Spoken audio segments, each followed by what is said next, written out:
In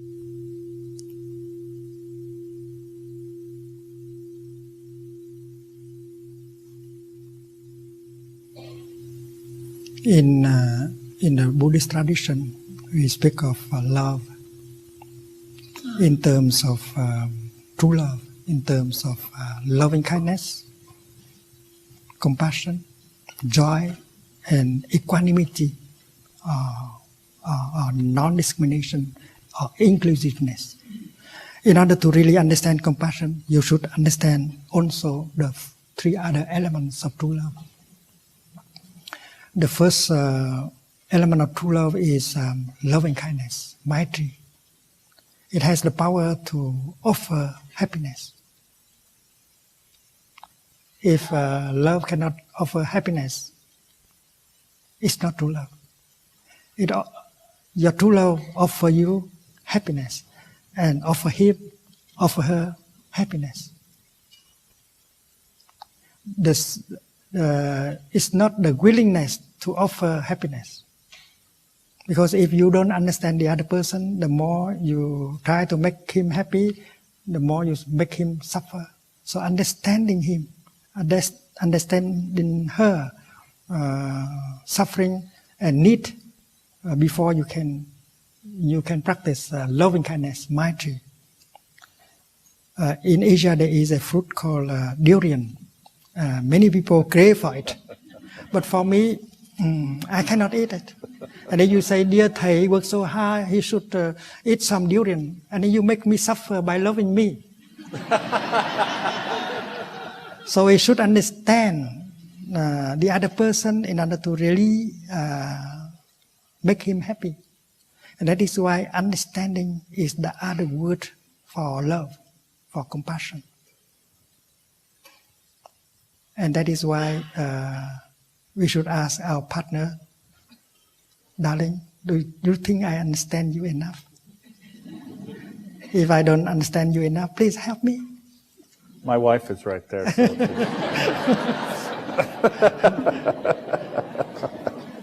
So maitri, loving kindness, is not just the willingness to make a person happy, but the capacity to make him or her happy, and that requires compassion, understanding. And understanding requires time in order to look deeply. And then the second element is compassion, which is a karuna. Greek compassion is called mahakaruna. Compassion has the power to remove the pain, the suffering. If your love cannot make the other person suffer less, it's not true love. And you have to understand his suffering, her despair, in order to help him or her suffer less. And that is why you need to have the time to look and to listen. And understanding will create love and happiness. And the practice is that you have to apply that for yourself.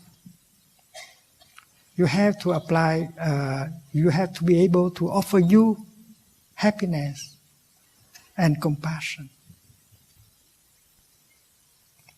Do we have enough compassion towards our body, our feeling? Do we know how to handle our body to make it suffer less? Do we know how to handle a feeling so that we can help calm down the feeling or emotion? That is self-love. The capacity to love another person relies entirely on your capacity to love yourself and take care of yourself. That is true with compassion. And the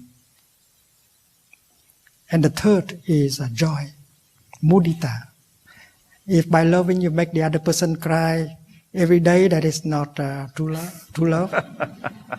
So you create joy for yourself and for the other person.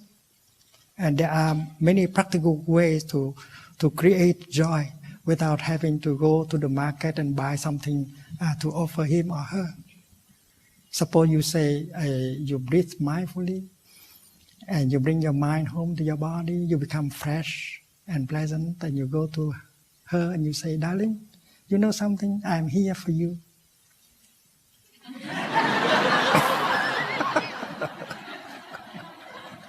How can you love if you are not there? To love means to be there. To be there for the person you love.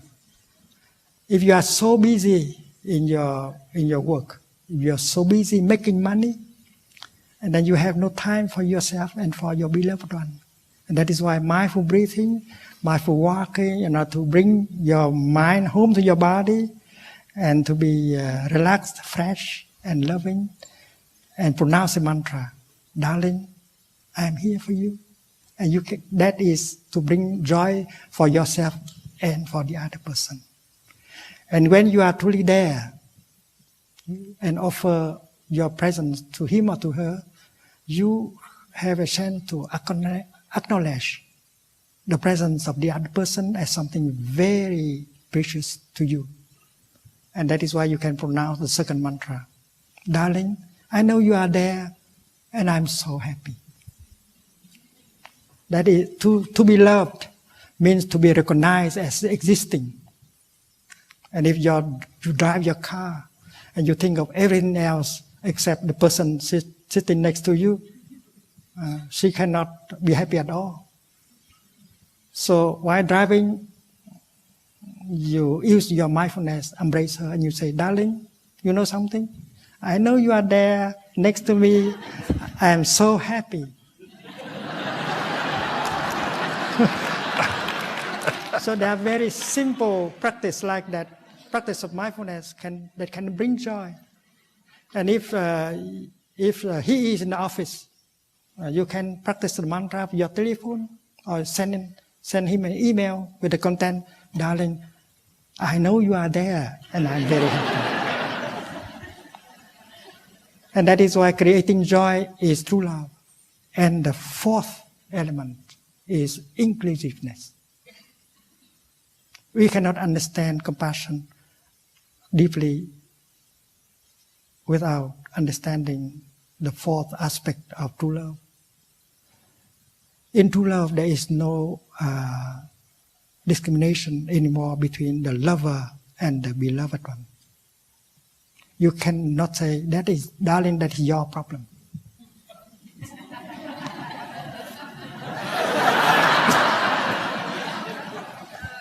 In true love, your problem is my problem. Your happiness is my happiness. My suffering is your suffering. There is no longer any frontier. Inclusiveness. In true love, happiness and suffering are no longer individual matters. And if you continue to love like that, you begin to embrace all of us into your love. Because these four elements of true love are called the four unlimited mind. There can never be enough. You begin with one person, and then if you follow the path of true love, your heart will open, and you will embrace all of us inside. And that is true love, is the kind of love that can enlarge your heart without stopping. One day the Buddha was holding a glass of a bowl of water in his left hand. He's holding a handful of salt in the right hand, and he poured the salt into the water and he stirred. And he asked the monks, my dear friends, do you think that you can drink that water? It's so salty. But if you throw that amount of water into a big river, it will not make the river salty at all. And thousands of people continue to drink the water in the river.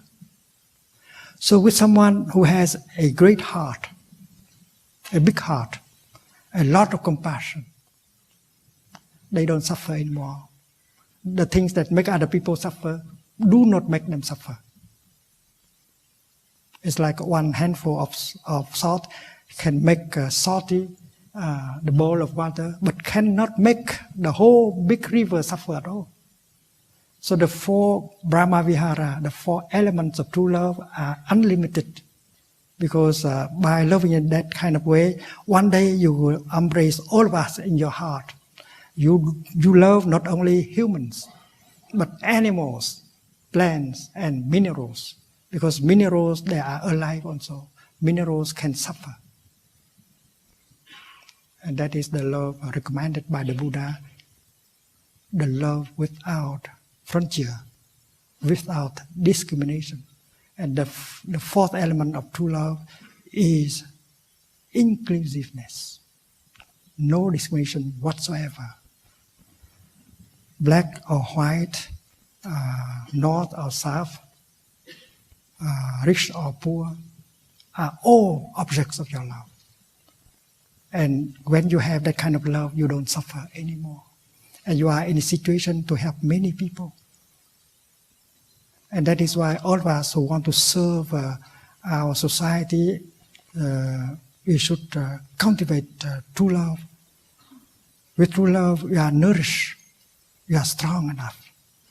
And if we know how to build a community of love, a love community, a compassionate community, and then we will be powerful enough to make change in our society.